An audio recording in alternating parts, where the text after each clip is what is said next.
اللهم صل على سيدنا ومولانا محمد معدن الجود والکرم وآلہ وصحبہ وبارک وسلم۔ تمام تعریفیں اللہ تبارک و تعالی جل مجدہ الکریم کے لیے، ہر قسم کے درود و سلام نبی رحمت سید عالم صلی اللہ تعالی علیہ وسلم کی ذات والا صفات کے لیے حمد و صلات کے بعد سورۃ المائدہ کی آیت نمبر 35۔ یہ قرآن مجید کا چھٹا پارہ ہے۔ اللہ تبارک و تعالی نے ارشاد فرمایا، یا ایھا الذین آمنوا اتقوا اللہ، اے ایمان والو اللہ سے ڈرو، وابتغوا الیہ الوسیلہ، اور اس کے رستے میں کوئی وسیلہ تلاش کرو، اس کے رستے میں کوئی وسیلہ تلاش کرو، اور وسیلہ تلاش کرنے کے بعد کیا کرو؟ وجاہدوا فی سبیلہ، پھر اس کے رستے میں جد و جہد کرو، لعلکم تفلحون، اس امید پر کہ تم فلاح پا جاؤ۔ تین باتیں اللہ تبارک و تعالی نے کامیابی کے لیے ارشاد فرمائی۔ پھر سنیے، سورۃ المائدہ ہے، آیت نمبر 35 ہے، چھٹا پارہ۔ فرمایا، اے ایمان والو اللہ سے ڈرو، ایک بات، اس کے رستے میں وسیلہ تلاش کرو، دو باتیں، پھر تیسرے نمبر پہ ارشاد فرمایا اب جد و جہد کرو، اب کوشش کرو اللہ کے رستے میں۔ ہوگا کیا کہ اللہ تمہیں کامیابی عطا فرمائے گا، تم فلاح پا جاؤ گے۔ وسیلہ اللہ تبارک و تعالی کے قرب کو حاصل کرنے کے ذریعے کے نام کو کہتے ہیں۔ ایسی چیز جو اللہ کے قریب کر دے، اللہ کی رحمت کے قریب کر دے، اسے وسیلہ کہا جاتا ہے۔ ہر نیک عمل اللہ کے رستے میں وسیلہ ہے۔ نماز بھی وسیلہ ہے، رشتہ داروں سے اچھا سلوک کرنا بھی وسیلہ ہے، صلہ رحمی کرنا بھی وسیلہ ہے، صدقات و خیرات کرنا بھی وسیلہ ہے، سچ بولنا بھی وسیلہ ہے۔ اللہ تبارک و تعالیٰ کی رضا والا ہر کام کرنا وسیلہ ہے، فرض بھی وسیلہ ہے، نفل بھی وسیلہ ہے۔ اگر اعمال اللہ کی بارگاہ میں وسیلہ ہے تو اللہ کے اولیاء بھی اللہ کی طرف وسیلہ ہے، اہل بیت بھی وسیلہ ہے، صحابہ بھی وسیلہ ہے، اور رب کریم کی بارگاہ میں سب سے بڑا وسیلہ رسول پاک کی ذات والا صفات ہے۔ سب سے بڑا وسیلہ حضور کی ذات، سب سے بڑا وسیلہ، سب سے بڑا وسیلہ اللہ تبارک و تعالیٰ کے محبوب کی ذات ہے، اس میں کوئی گنجائش نہیں۔ حدیث پاک سنیے، میرے رسول پاک سید عالم صلی اللہ علیہ وسلم نے فرمایا، بنی اسرائیل کے 3 لوگ تھے، نیک آدمی تھے، سفر پہ جا رہے تھے تو بارش تیز آ گئی، صحیح بخاری کی حدیث ہے، تیز بارش آئی، ایک غار میں پناہ لی بارش سے بچنے کے لیے۔ اچانک طوفان آیا تو ایک پتھر لڑک کر غار کے منہ کے آگے گر گیا، اندھیرا چھا گیا اندر، اندھیرا، طوفان ہے، پریشانی ہے۔ میرے حبیب پاک علیہ السلام فرماتے جب اندھیرا دم گھٹنے لگا، اندھیرا ہونے لگا، پریشان ہونے لگے، ایک بولا، کہنے لگا اگر زندگی میں کوئی نیک کام کیا ہے تو اس کو یاد کر کے دعا مانگو، اللہ کرے ہم سے کوئی نیک کام ہو جائے۔ جو ہوتے ہیں اس میں بھی ریاکاری ہوتی ہے، اس میں بھی ملاوٹ ہوتی ہے۔ کوئی نیک کیا ہے تو دعا مانگ لو۔ ایک نے ہاتھ اٹھائے اور دعا کیسے مانگی؟ اللہ اکبر، عرض کرنے لگا، اے اللہ تو جانتا ہے میں نے بکریاں رکھی ہیں، میں دودھ دھو کے بیچتا ہوں، میرے بیٹے بھی ہیں، بیٹیاں بھی ہیں، اولاد بھی ہے، اور میرے پاس لوگ دودھ خریدنے بھی آیا کرتے تھے، پر اللہ میرے بوڑھے ماں باپ ہیں، میں نے اپنی زندگی کا طریقہ بنایا ہے جب تک ابا جی دودھ نہیں پیئیں گے کسی کو نہیں ملے گا، جب تک میری بوڑھی ماں کے لبوں سے دودھ نہیں لگے گا کسی کو نہیں ملے گا۔ اے اللہ وہ رات بھی تو جانتا ہوگا جب میں دیر سے آیا، دودھ دھویا تو ماں باپ سو چکے تھے، عرش کے مالک تو بھولا نہیں کرتا، تو بھولنے سے پاک ہے، میرے رب میں دودھ کا پیالہ لے کے ساری رات کھڑا رہا ماں باپ کے سرانے، نہ میں نے دودھ بیچا، نہ میں نے بچوں کو دیا، آدھی رات کے بعد ان کی آنکھ کھلی, انہوں نے دودھ پیا. اے اللہ میری اماں بھی مجھ سے بڑی راضی ہوئی, میرا باپ بھی بڑا راضی ہوا. مالک اگر وہ عمل واقعی تجھے قبول ہے تو اس مصیبت سے نجات دے دے. میرے نبی پاک علیہ السلام فرماتے اس نے یہ وسیلہ دے کے دعا مانگی تو اللہ نے پتھر سرکا دیا. پہلے روشنی نہیں آ رہی تھی, اب روشنی آنی شروع ہو گئی. پتہ چلا جو زندگی میں روشنی چاہتا ہے وہ ماں باپ کی نوکری کرے, جو زندگی میں روشنی چاہتا ہے وہ ماں باپ کی بلے شاہ تو آسمانی اڈدیاں پھڑنا ہے, اور جڑا گھر بیٹھا انہوں پھڑیا ہی نہیں. ان کی نوکری کرو روشنی ملے گی. دوسرا بولا, اس نے کہا اے اللہ تجھے پتہ ہے میں نے کئی لوگ مزدوری پہ رکھے ہوئے ہیں. ایک شخص مزدوری کرتا تھا تو کچھ کلو کچھ سیر چاول, کچھ چاول اس کی مزدوری بنے. مثال دے کے سمجھاتا ہوں, 10,000 کے چاول اس کی مزدوری بن گئے. میں نے اس کو کہا مزدوری لے لے تو وہ ناراض ہو کے چلا گیا ناراض ہو کے. لیکن اے اللہ میں نے اس کا مال کھایا نہیں, میں نے مزدور کا حق رکھا نہیں. اے اللہ میں نے 10,000 علیحدہ کر دیا, وہ چاولوں کی قیمت میں نے علیحدہ کر دی. جب میں کاروبار کرتا تو میں نے اس کا پیسہ انویسٹ کر لیا, پھر اس پیسے سے میں کماتا رہا. ایک وقت آیا کہ زمانے بیت گئے, وہ 10,000 10 لاکھ یا یوں سمجھ لے 10 کروڑ ہو گیا. کئی گائیں, کئی اونٹ, کئی پلاٹ آ گئے. اے اللہ کئی زمانے کے بعد وہ مزدور لوٹا اور کہنے لگا صاحب میں غریب ہو گیا ہوں, تنگ دستی آ گئی ہے, بوڑھا ہو گیا ہوں, وہ میرے پیسے تو دے دیں. تم اے اللہ میں بے ایمان نہیں ہوا, ایک رتی برابر بھی میرے دل میں میل نہیں آئی. میں نے کہا یہ اتنی درجن گائیں تیری, یہ اونٹ تیرے, یہ پلاٹ تیرے. وہ کہنے لگا تو مجھ سے مذاق کرتا ہے, میرے تو تھوڑے سے چاول تھے, یوں سمجھ لے 10,000 کا اور اتنا کچھ. میں نے کہا وہ تیرے پیسے تو ناراض ہو کے چلا گیا, میں نے ڈھونڈا تو ملا نہیں. وہ تیرے پیسے میں نے انویسٹ کیے تو آج یہ سارا سرمایہ اسی کا ہے. اے اللہ وہ بوڑھا مزدور جب اتنی گائیں ملی, اتنے اونٹ ملے, اتنے اسے پلاٹ ملے تو وہ روتا دعائیں دیتا گیا. اے اللہ اگر تجھے میرا وہ عمل قابل قبول ہے تو اس مصیبت سے نجات عطا فرما.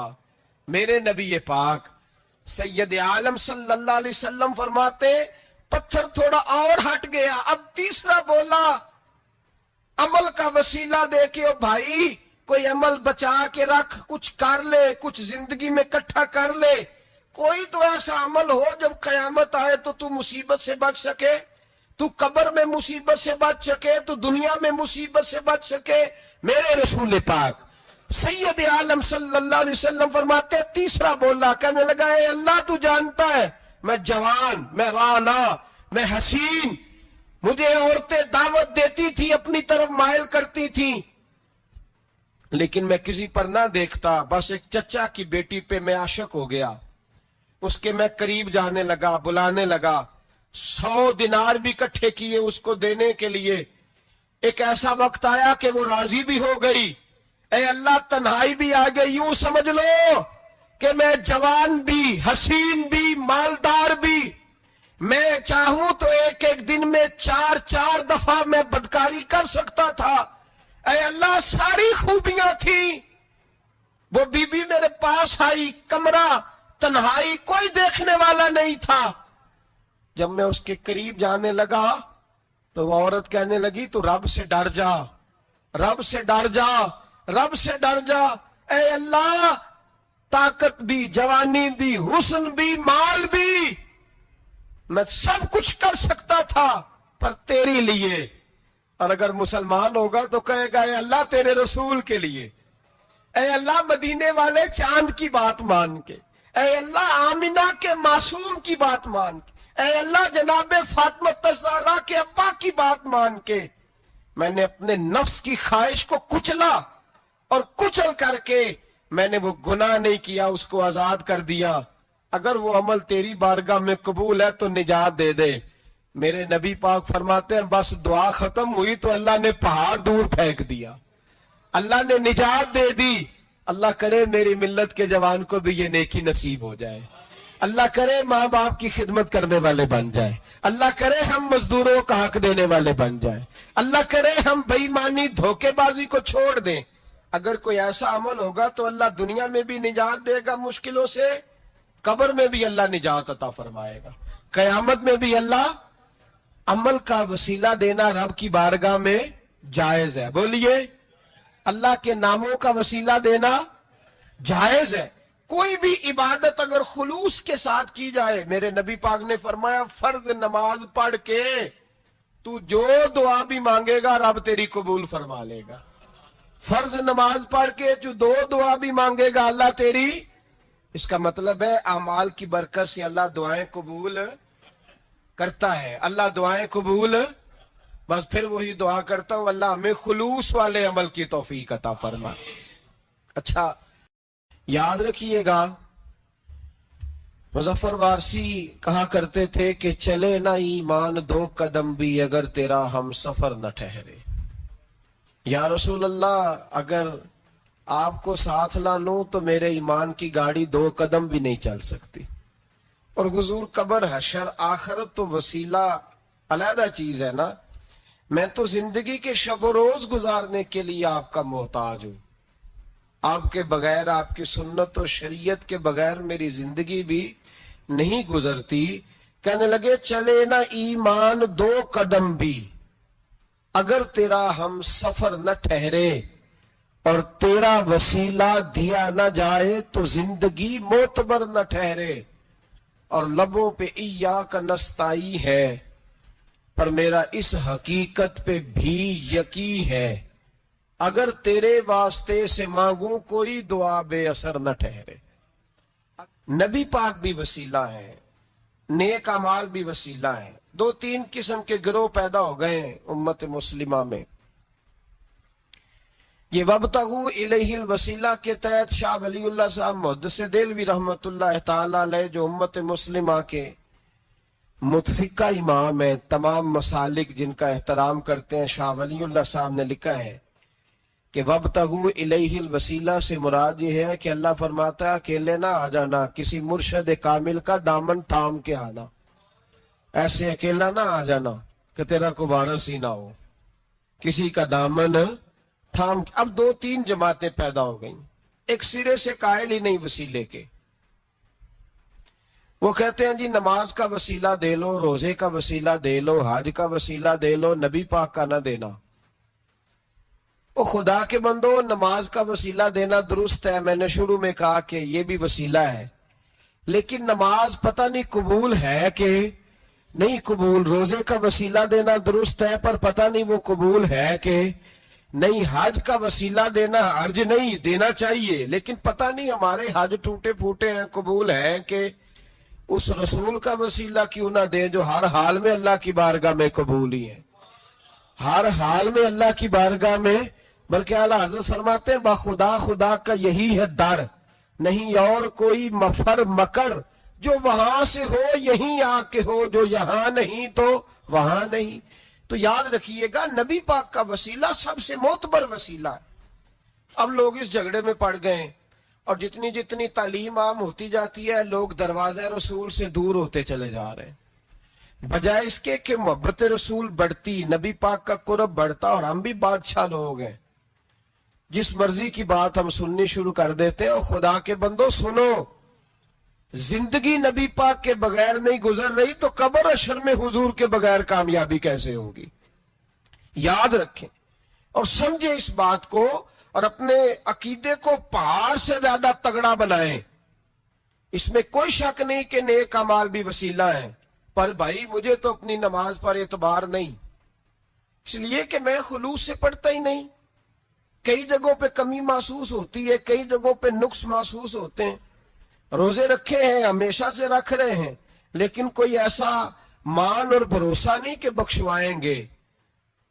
حج اللہ تبارک و تعالیٰ توفیق دیتا ہے، ان لوگ جاتے ہیں، ہمیں بھی اللہ نے موقع دیا، ہم بھی گئے ہیں، دعا فرمائے اللہ بار بار بلائے، لیکن گزارش یہ ہے میرے بھائی سمجھ لیں کہ یہ چیزیں ہماری نظر میں کرتے ہیں، اللہ تبارک و تعالیٰ انہیں سبب رحمت بنائے گا، لیکن ہمیں اس پر کوئی مان، کوئی تکبر ہاں اگر بھروسہ ہے تو ذات رسالت مآب پہ بھروسہ ہے، نہ تیگو تیر پہ تکیے، نہ خنجر پر، نہ بھالے پر، بھروسہ ہے تو ایک سادی سی کالی کملی والے پر، نبی پاک صلی اللہ علیہ وسلم کی ذات پر۔ اب لوگ خشک زندگی گزارنا چاہتے ہیں، خشک سی نماز، اور بس جی بس نماز روزہ سیدھا کرو، یہ ہمیں کہاں لگایا جا رہا ہے۔ ہم خود بھی آگے نہیں جانا چاہتے، حالانکہ ہم نے وسیلے بنائے ہوئے ہیں۔ کئی لوگوں نے ایم پی اے وسیلہ رکھا ہوا ہے، ایم این اے وسیلہ رکھا ہوا ہے، یار 15-20 وسیلہ رکھے ہوئے ہیں، بلکہ امیر لوگوں سے سلام دعا رکھی ہوئی ہے۔ کس لیے؟ روز دعوتیں پکتی ہیں ہوٹلوں میں، یہ سارے وسیلے ہم نے بنائے ہوئے ہیں۔ عجیب معاملہ ہے، دنیا داروں سے وسیلے ہیں لیکن رب کریم کے بندوں سے ہم نے تعلقات نہیں رکھے۔ مزارات پہ جانا، اولیاء کی بارگاہ میں جانا، رب کریم کے بندوں سے پیار کرنا، صحابہ سے محبت کرنا، اہل بیت سے پیار کرنا، نبی پاک پہ درود پڑھنا، دنیا داری کا ہمیں پتہ ہے ہم نے کیسے بیچ میں سے بچ کے نکلنا ہے، ہمیں کس چیز کی حاجت ہے، دعوت پہ بلانا ہے تو کس کس کو چھانٹی کر کے بلانا، یہ سارا ہمیں پتہ ہے۔ جب شادی ولیمے کے اور سالگرہ کے اور عقیقے کے کارڈ لکھے جا رہے ہوتے ہیں تو پتہ ہوتا ہے اس کو رہنے دو، اس کو آنے دو، اس کو مس کر دو، اس کے بغیر گزارا نہیں۔ ان وسیلوں کا سارا پتہ ہے۔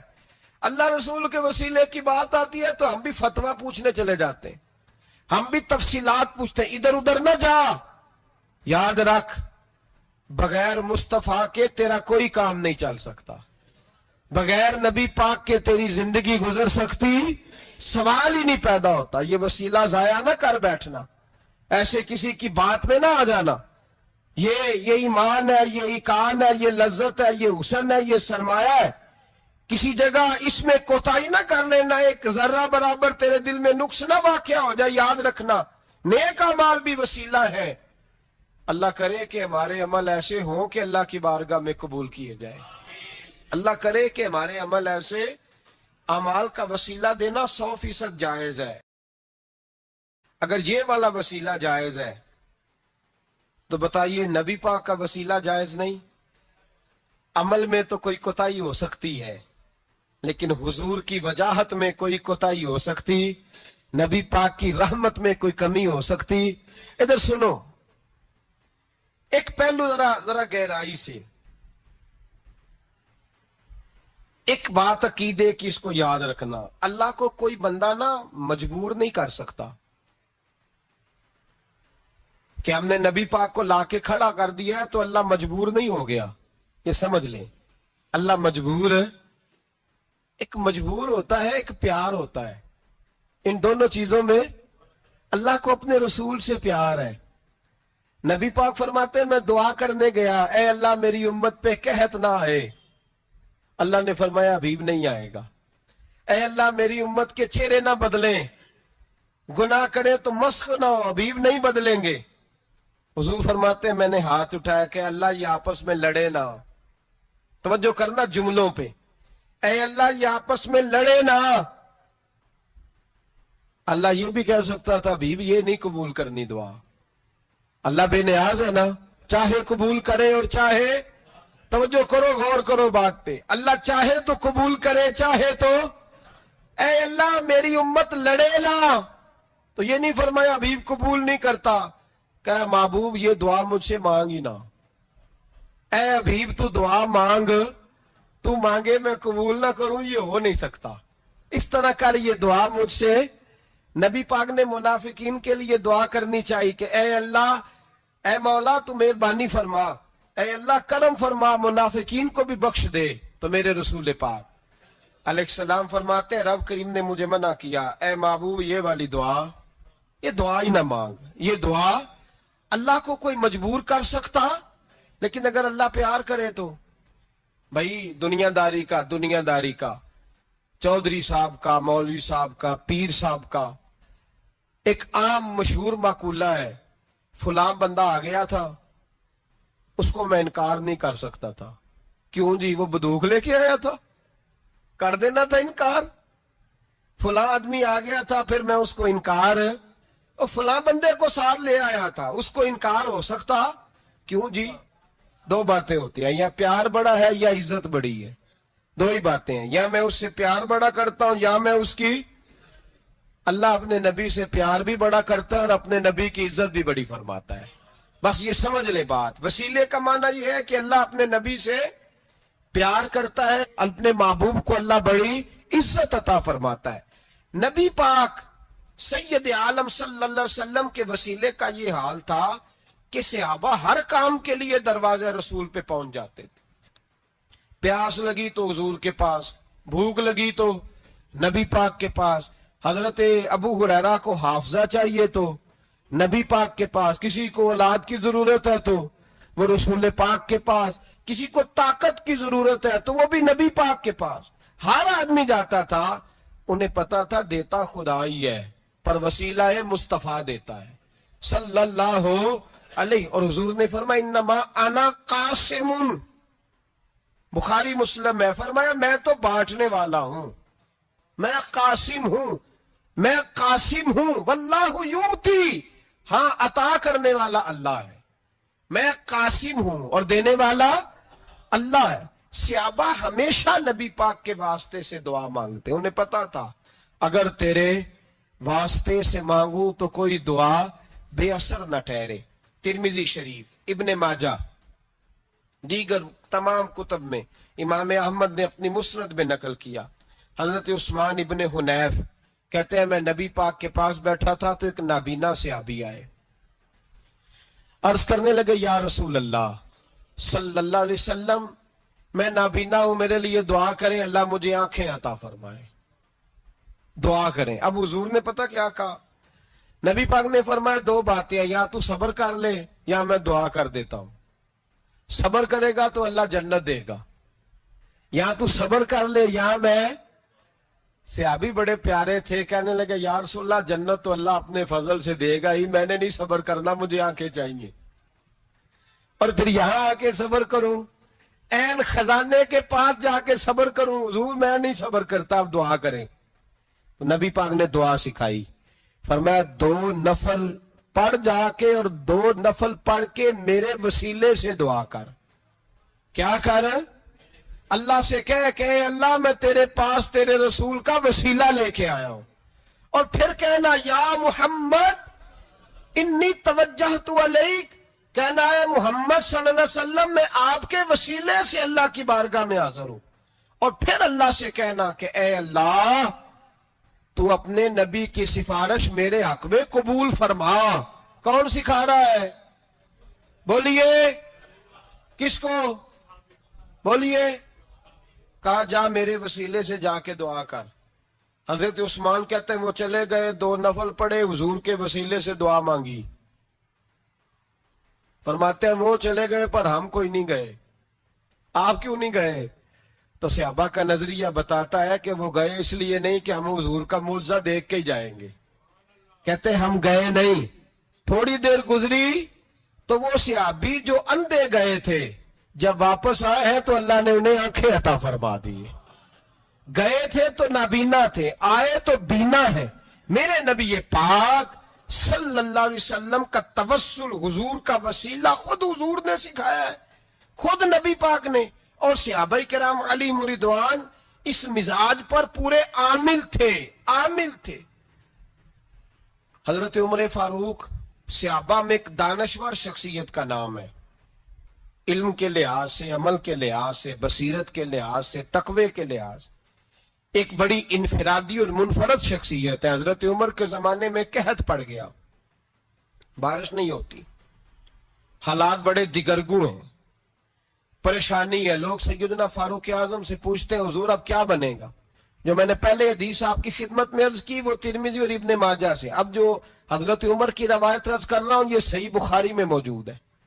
حضرت عمر فاروق رضی اللہ تعالیٰ عنہ کا زمانہ مبارکہ، قلت آ گئی، قحط آ گیا، بارش شدید ہے، صحابہ پریشان ہے. جناب عمر فاروق رضی اللہ تعالیٰ عنہ سے کہتے ہیں حضور کرنا کیا ہے؟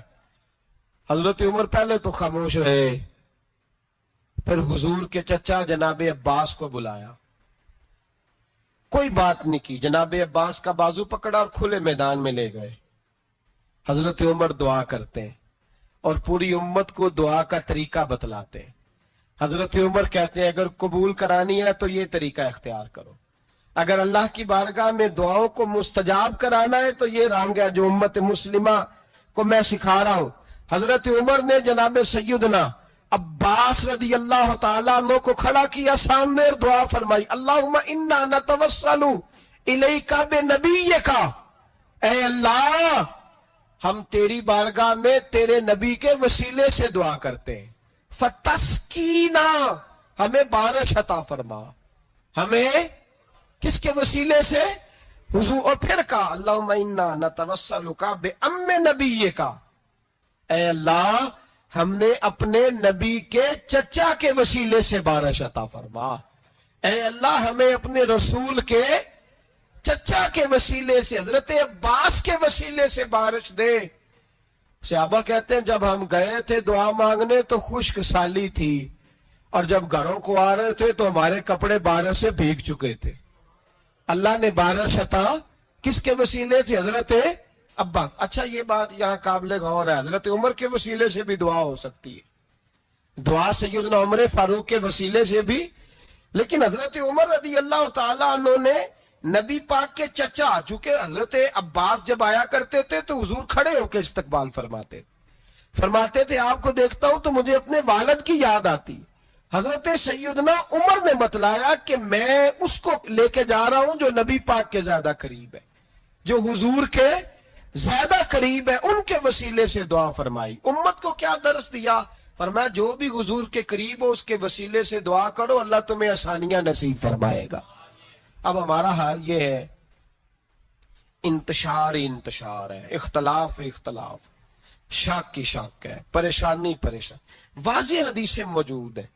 میں آج ایک صاحب کو پڑھ رہا تھا، پتہ نہیں لوگ کیوں پریشانی کا شکار ہیں، کیوں لوگ اس آزمائش کا شکار ہیں، کہتے ہیں جی وسیلہ نہیں دینا چاہیے، سیدھا نیک عمل کرو۔ او میرے بھائی، میں نے کہا کہ اللہ کسی وسیلے کا محتاج، اللہ محتاج نہیں، لیکن اس کی عادت ہے وہ وسیلے کو